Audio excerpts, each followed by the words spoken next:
Hello friends, super magic રસોઈમાં મિત્રો હું આપનું સ્વાગત કરું છું. આજે હું બટેટાનો એકદમ નવા જ નાસ્તાની રેસીપી તમારી સાથે શેર કરું છું. તમને ચોક્કસ આ વિડીયો ગમશે. ગમે તો લાઈક કરજો, શેર કરજો અને સબસ્ક્રાઈબ કરવાનું તો ભૂલતા જ નહીં. અને મિત્રો બાજુમાં રહેલું બેલ આઇકનને પણ પ્રેસ કરજો, જેથી કરીને લેટેસ્ટ વિડીયોની માહિતી તમને મળતી રહે. તો હવે ઇન્ગ્રેડિયન્ટમાં જો આપણે આજે બટેટી હોય એ લીધી છે. તમે મોટા બટેટા હોય ને તો 2 પીસ કરી શકો છો.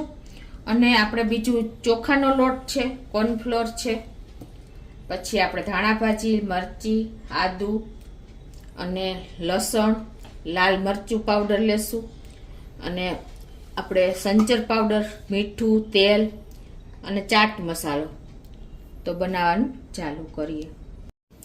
તો મિત્રો આપણે બટેટાની ચિપ્સ તો બહુ ખાધી, પણ આપણે આજે બટેટી લીધી છે ને એની અલગ જ આપણે નાસ્તો બનશે. તો આ બટેટી મેં અત્યારે 500 ગ્રામ લીધી છે, એને 2-3 પાણી એકદમ ક્લીન કરી લીધી છે. અને છાલ પણ આપણે નથી ઉતારવાની. આજ એ જ ઇટ પોઝિશનમાં જ આપણે એને બાફી લેશું. તો કુકરમાં નાખી દેશું. તો હવે આપણે આમાં 2 ગ્લાસ જેવું પાણી નાખી દેશું, અને આને આપણે મીઠું નાખી દેશું 1 ટીસ્પૂન જેવું, અને 2 થી 3 વિસલ કરી લેશું મીડિયમ ફ્લેમ ઉપર ઢાંકણ ઢાંકીને.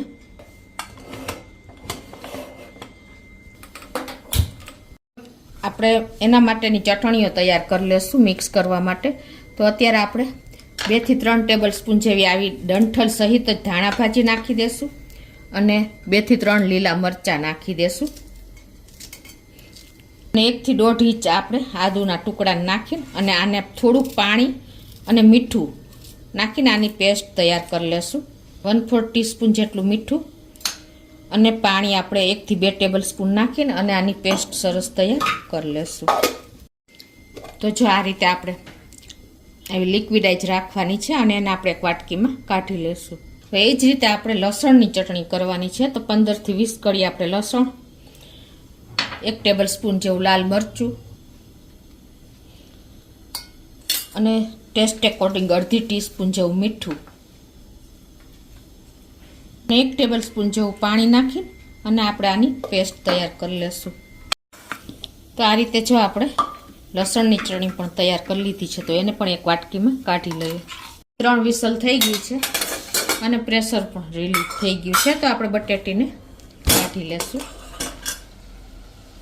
તો જો આવી આપણે બટેટી બાફી લેવાની છે. એકદમ સરસ બફાઈ ગઈ છે. તો હવે આનું આપણે પાણી નિતારી અને આ રીતે આપણે વાસણમાં જ અલગ નિતારીને લઈ લેશું. અને આપણે હવે ઠંડી થવા દેશું. તો આ રીતે જો આપણે બાફેલ બટેટી પણ ઠંડી થઈ ગઈ છે. અને હવે આને તમારે છે ને સેજ આમ હળવે હાથે પ્રેસ કરી દેવાના છે, આવી રીતે. હવે આપણે આ રીતે છાલ ઉતારવાની જ નથી. તમને નવાઈ લાગશે મિત્રો કે છાલ ઉતાર્યા વગર ચિપ્સ કઈ રીતે. હવે આમાં આપણે આ જે ચટણી બનાવી છે ને એ ગ્રીન ચટણી નાખી દેશું. તમે તમારા ટેસ્ટ એકોર્ડિંગ નાખી શકો છો. તીખાશ જો બાળકોને આપવાના હોય તો એ પ્રમાણે નાખવાની, પણ જેમ ટેસ્ટી હશે ને એમ વધારે સરસ લાગશે. અને આપણે આ ગ્રીન ચટણી નાખ્યા પછી જે આ લસણવાળી ચટણી બનાવી ને એ પણ નાખી જ દેશું. જોતા જ આ જો મિત્રો તમને મોઢામાં પાણી આવી જાય ને, આટલું ટેસ્ટી આ નાસ્તો બને. અને હવે એમાં આપણે 4 ટેબલ સ્પૂન જેવો તપકીર કે કોર્નફ્લોર કાંઈ પણ તમે નાખી શકો છો. અત્યારે મેં કોર્નફ્લોર લીધો છે. આ રીતે ઉપર આપણે સ્પ્રિંકલ કરી દેશું.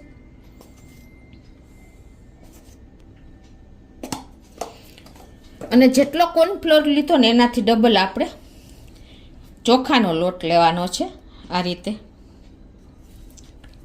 અને હવે એમાં આપણે મસાલા કરશું. તો 2 ટીસ્પૂન જેવો આપણે ચાટ મસાલો નાખી દેશું, 1 ટીસ્પૂન જેવો સંચર પાવડર,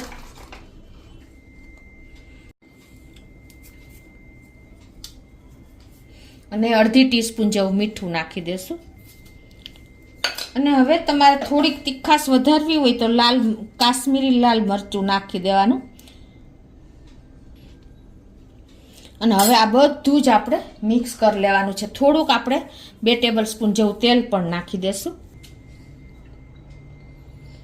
મિત્રો આ નાસ્તો એવો ચટાકેદાર બને છે ને જેવો બનશે ને એવો ચટ થઈ જશે. એટલે આ રીતે હવે આપણે બધું જ મિક્સ કરી લેવાનું છે.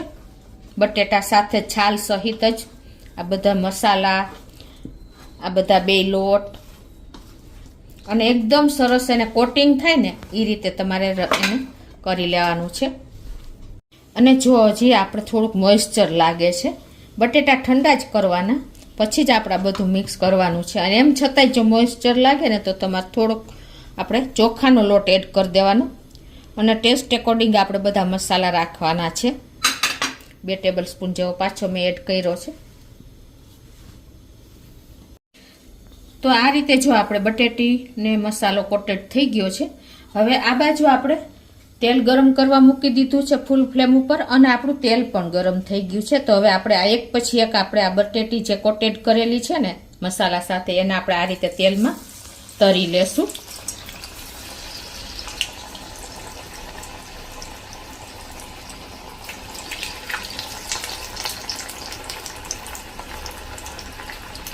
અને મિત્રો સિંગ તેલ આમાં લેવાનું, એટલે બહુ સરસ ટેસ્ટ આવશે.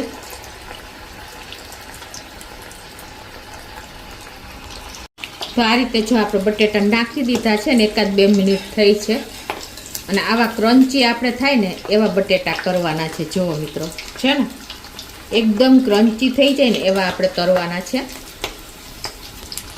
તો જો આપણે જેટલા તરાઈ ગયા છે ને એટલા કાઢતા જાશું.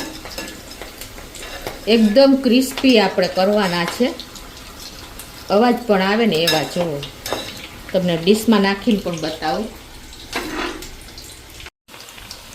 તો આ રીતે આપણે બધા જ બટેટાને તરી લેશું. જુઓ મિત્રો, એકદમ સરસ મસાલાથી કોટેડ આપણી બટેટી તરાઈ ગઈ છે.